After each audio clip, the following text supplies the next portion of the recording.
like it says on the screen, my name is Courtney Jarrett. I'm from here at Ball State University, and my main job is with disability services on campus. My office is actually directly below us right here.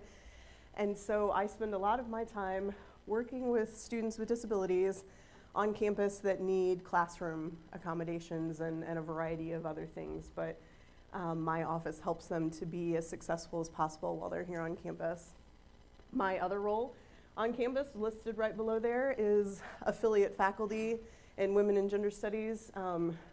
Not that disability services isn't fun, but WGS is my fun job. So it's my extra set of things that I get to do. It helps pay the daycare bills. So I usually teach a couple classes a semester for them. So that's kind of where my title comes from. Nothing about us without us, intersections of gender and disability. I should just put that on my business cards because that's pretty much what my life does. It intersects different gender issues and different disability issues. So that's what I'm going to talk about. You know, the slide says what image reminds you of disability? What's the first thing that comes into your head when you think of disability?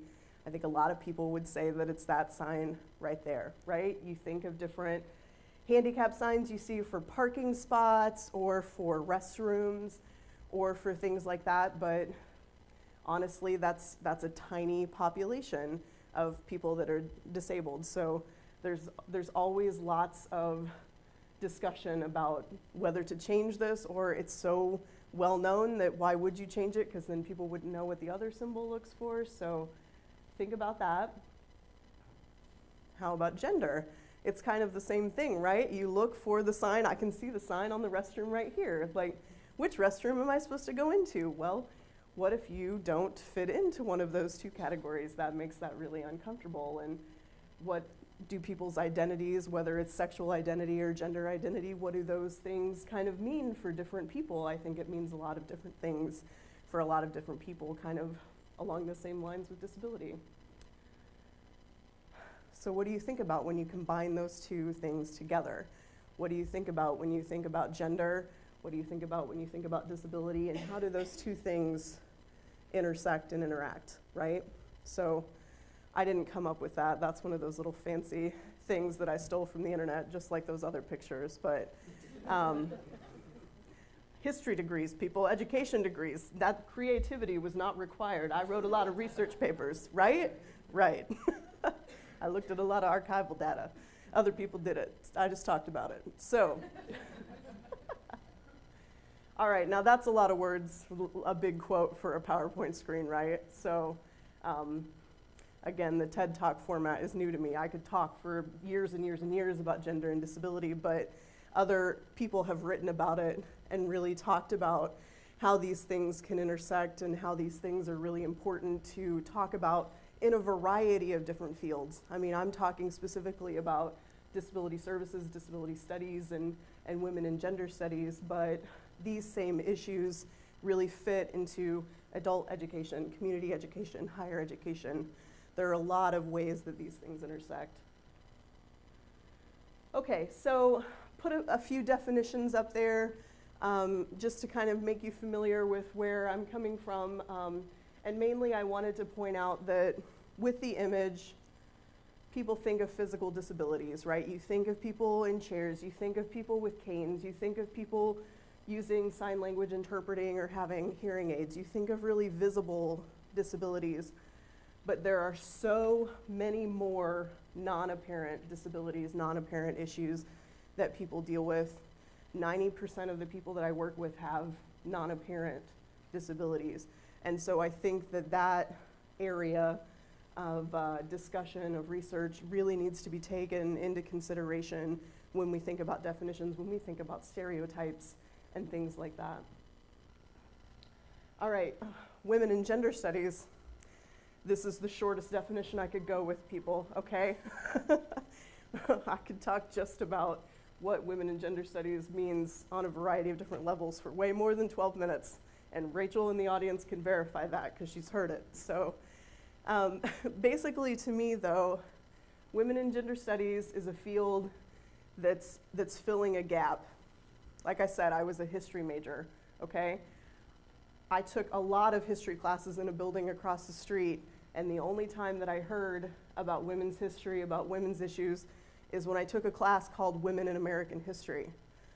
Why didn't I hear about those kinds of things when I took the intro to history class or intro to American history class? I didn't know, and I wanted to know why. And the same for gender issues. Okay, so maybe I wanted to hear about Elizabeth Cady Stanton or Eleanor Roosevelt or, you know, Rosa Parks, famous, important people. But instead I heard about George Washington and Abraham Lincoln and wars that we've been fighting forever and ever since the time of Jesus. There, I got a religion reference in. Hey, how about that?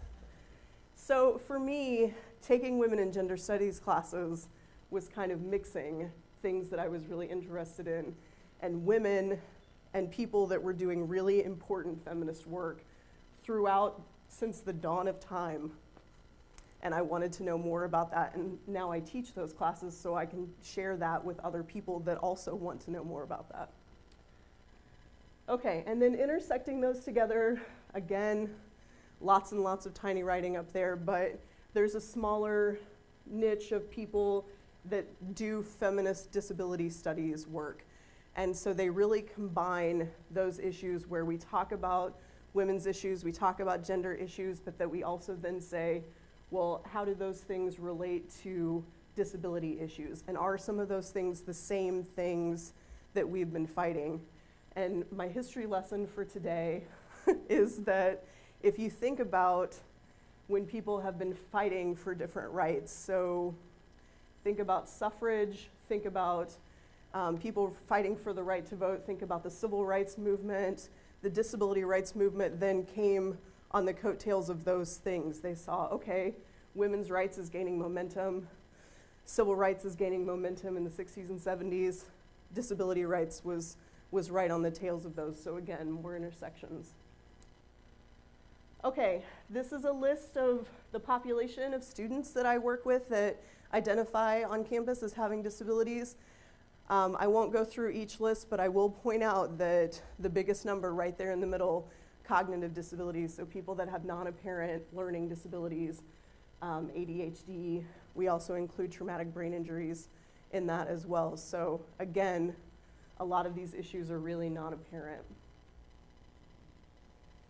Okay, so thinking about these intersections, thinking about disability culture, I think if you think about women's issues, there's definitely a women's movement. There's definitely a feminist movement.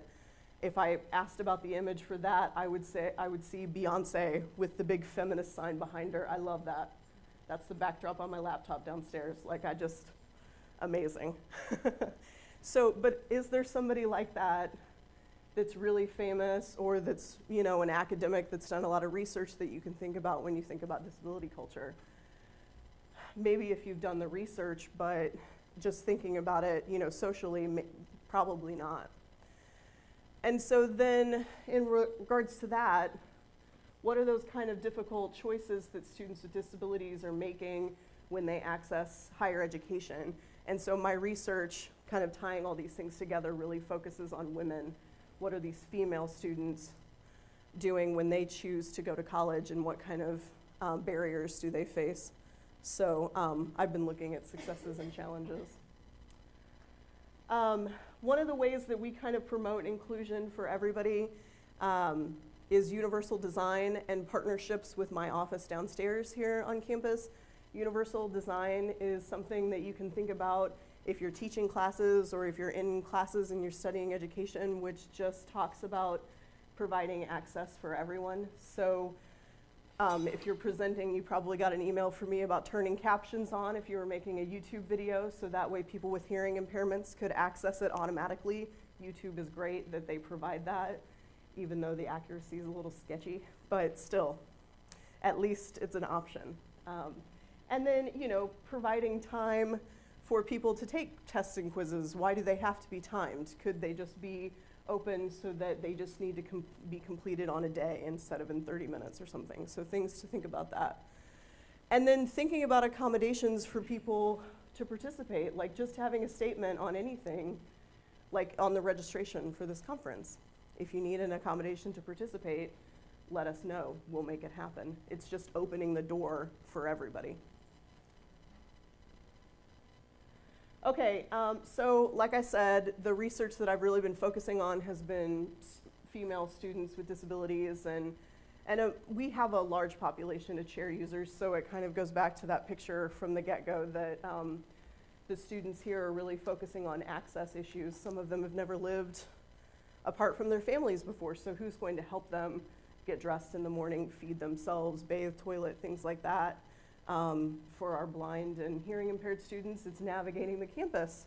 They may not be local to Muncie, and so how are those things that they're thinking about? How do they get from one building to the other, things like that. Those non-apparent disabilities, they might have difficulty with getting to class and getting up in the morning and dealing with those issues and dealing with classes that are large and huge. I mean, there are 21,000 students here, so it can be overwhelming if you've come from a high school or a community college where it's a lot less.